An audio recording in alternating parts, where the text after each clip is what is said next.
Hello fiber friends, and today we will be learning the Tunisian Crochet Flecked stitch.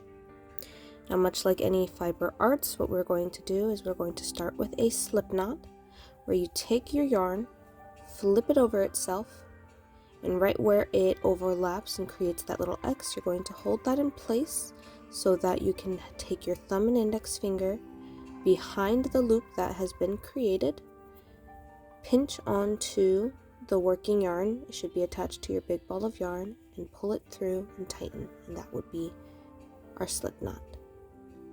Now today I'm going to use a 10mm Tunisian crochet hook, and that is just so that it's easier to see the stitches that I'm using. There we go. So that it can be pretty, or at least easier to follow. I hope it is. Now for this stitch, we are going to need to work in multiples of 4. Multiples of 4? Woo! So multiples of 4 plus 4. So however many you want the pattern to repeat, or however long you want it, you want to make sure that you can basically fit groupings of 4 stitches in each of those. So usually I will work 10 stitches. Unfortunately, I cannot do that today because it does not have that multiple of 4. So what I'm going to do is I'm going to work 12 stitches, and if I can do math correctly, 4 can go into 12, I believe, 3 times. So 4, 8, 12. Yep, 3 times.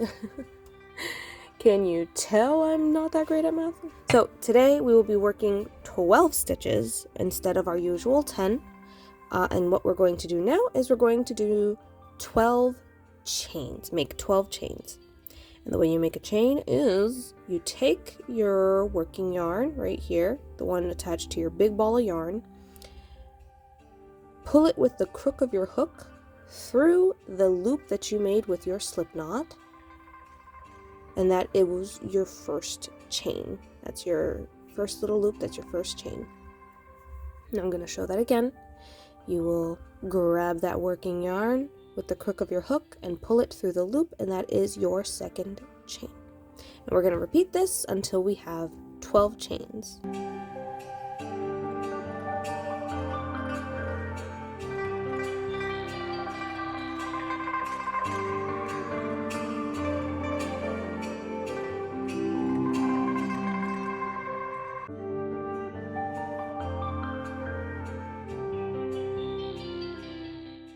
So these are our chains that we made.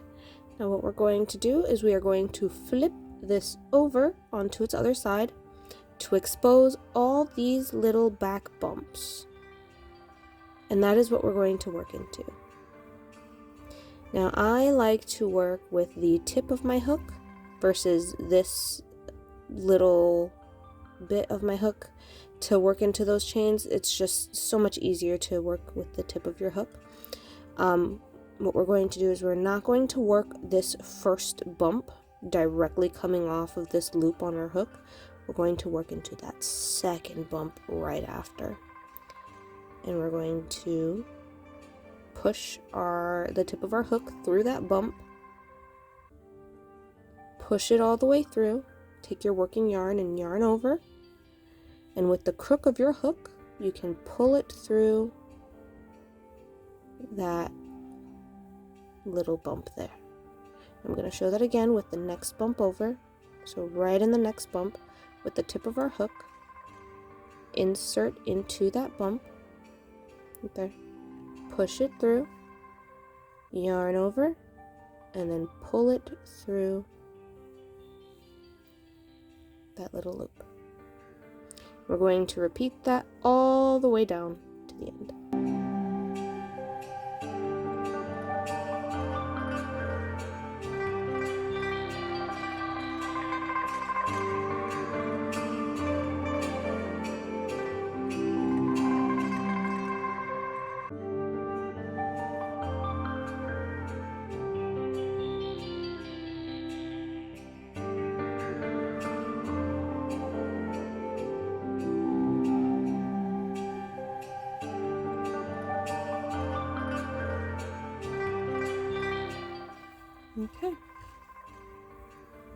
all of the bumps have been worked into. This is a crucial point where you should count all of the loops that are on your hook and make sure that you have the same amount of loops as stitches that you want to make.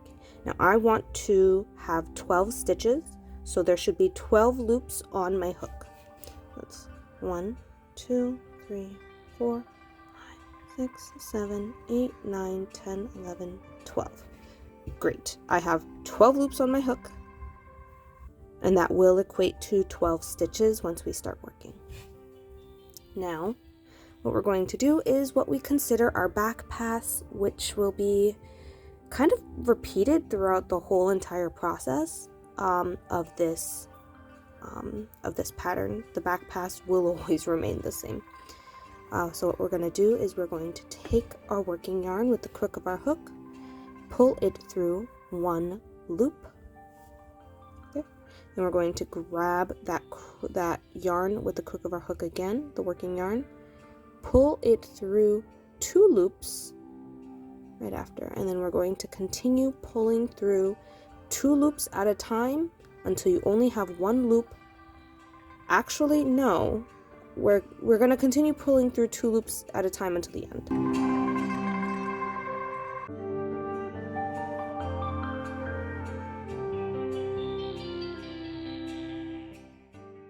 Now usually I will say to work until there's 1 loop left onto your hook.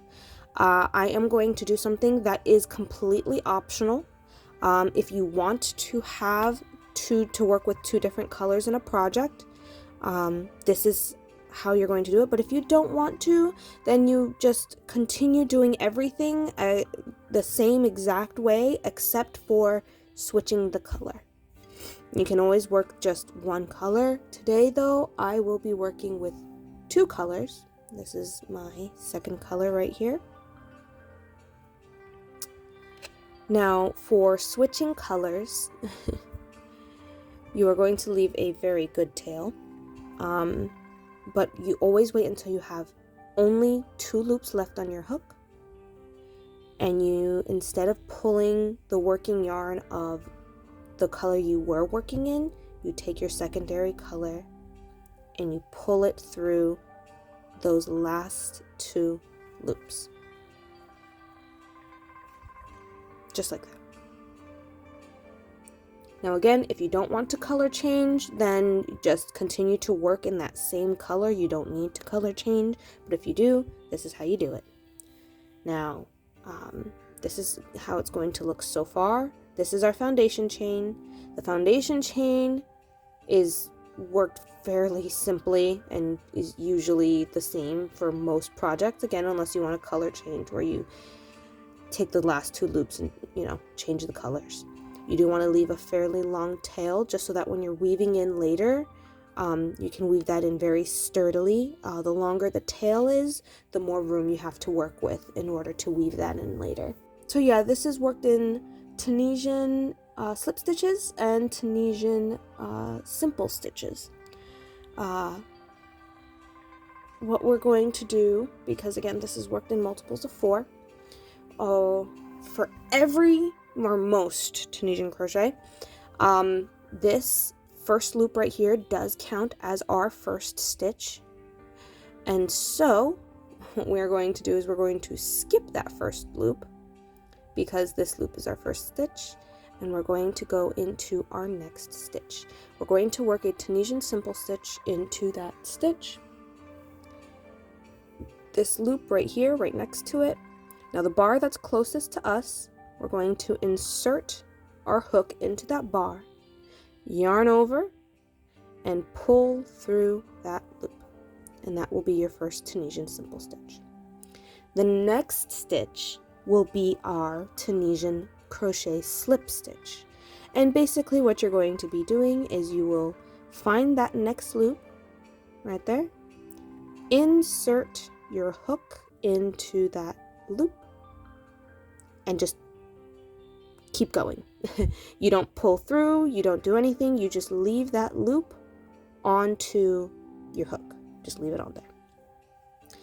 You just move on to the next stitch, because right after that slip stitch, we're going to work 3 Tunisian crochet simple stitches, 2 simple stitches. So that next loop right there, we're going to insert our hook in the bar closest to us, yarn over, pull through, again in the bar closest to us, insert, yarn over, pull through, the bar closest to us, yarn over, pull through, and that is 3 simple stitches. So that's 1, 2, 3. It is pretty easy to keep track of if you have a different color, just because it's the, oh, well, the 3 in a different color and the green slip stitch. The green one will be our slip stitch. So if you have a different color, then it's easier to keep track of.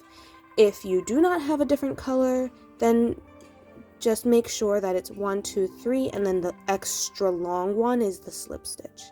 But you're only going to be working 3 simple stitches right after that slip stitch.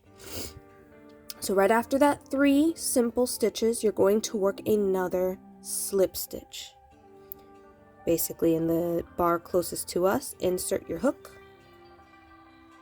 You don't pull through any yarn. You're just going to add another 3 simple stitches. So in the bar closest, 1, 2, 3.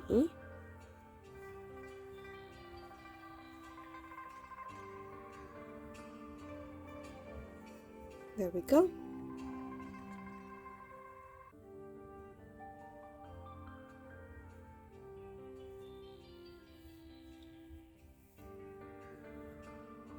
Then another slip stitch. Now we're going to now work into this end stitch. So you see that loop right there? The end stitch will always be the same for this, for every single row. You will find the loop, so you see this loop going all the way around. It's going to have an extra bar going to the outermost side.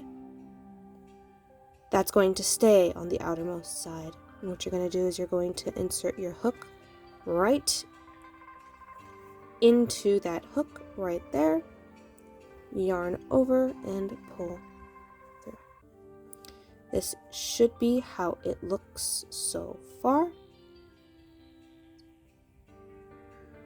There should be 3 stitches between every single slip stitch. Now we're going to do our back pass, where you will take your working yarn that you're currently working, the color you're currently working, and you will grab it with the crook of your hook, pull through 1 loop, and then pull through 2 loops all the way down.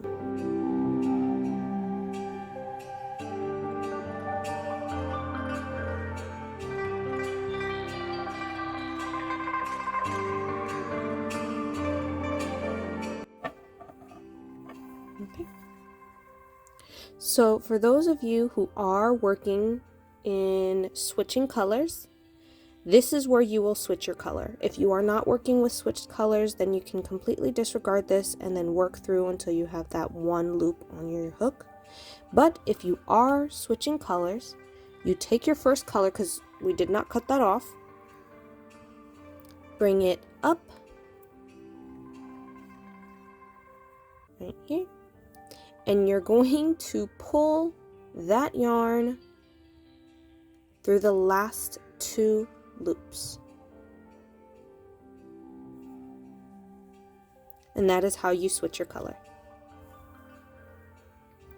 Now, for our next row, again, much like usual, we will skip our first loop that's here, just because this first loop on our hook counts as our first stitch.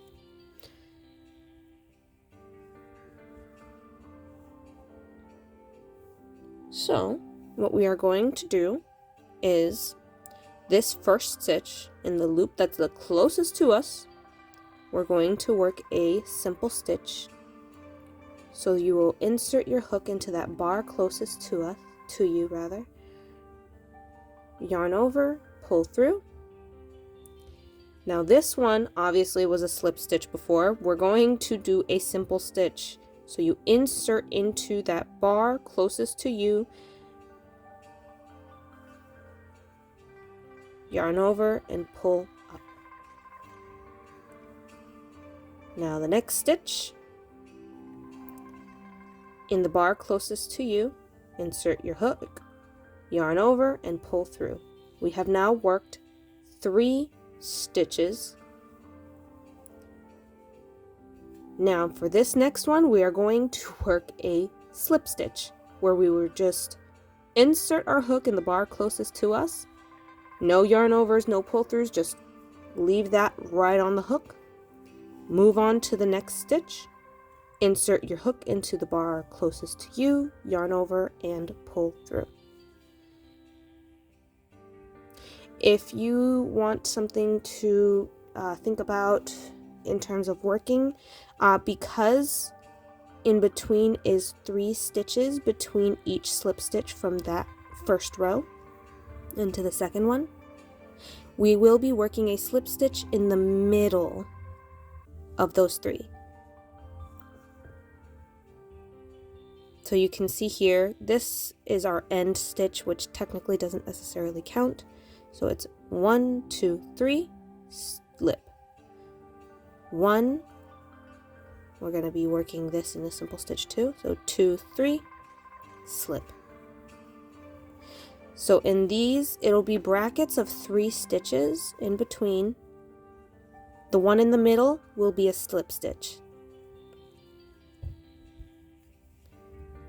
So we worked 1, 2, 3. That one in the middle right here is going to be a slip stitch. You just insert it, leave it on the hook there, continue working.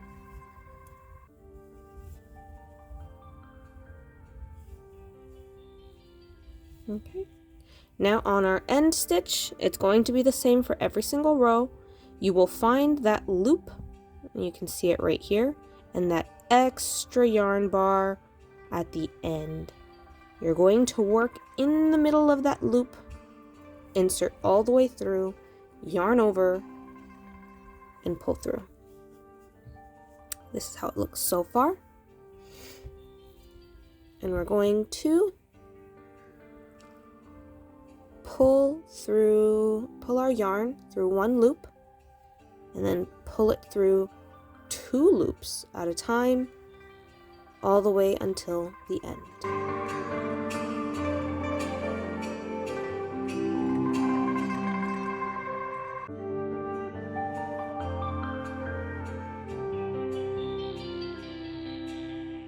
So for those of you switching colors, every single row, once you get to the last 2 loops, you are going to grab your second color from before, or whatever color you're changing into, and you're going to pull it through those 2 loops. For every single row, this is how the back of it is going to look. It's going to have little bars, and then you can sew up these tails after you're finished or whenever you feel like it. For anyone who's not doing color changes, then we completely disregard that, but that is how the color changes are done. This is how it looks so far. I am going to show it just once more, just because this is now afterward. And much like before, it's the middle of every 3 stitch brackets is going to be a slip stitch. So for this one, obviously you skip that first loop because our first loop on our hook counts as our first stitch.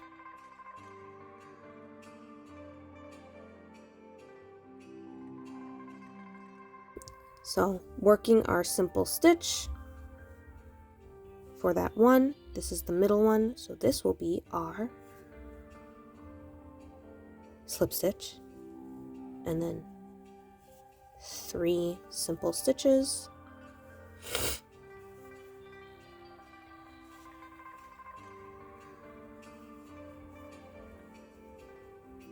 This one right here, you see how it is in the middle. Another indicator is that once you get further along, the extra long stitch is always going to be an extra long stitch right on top of it. For 2 rows, so to speak. Yes, this is the third, so there's 3 stitches in this bracket. 1, 2, 3. This is the second one right in the middle. That will be our slip stitch.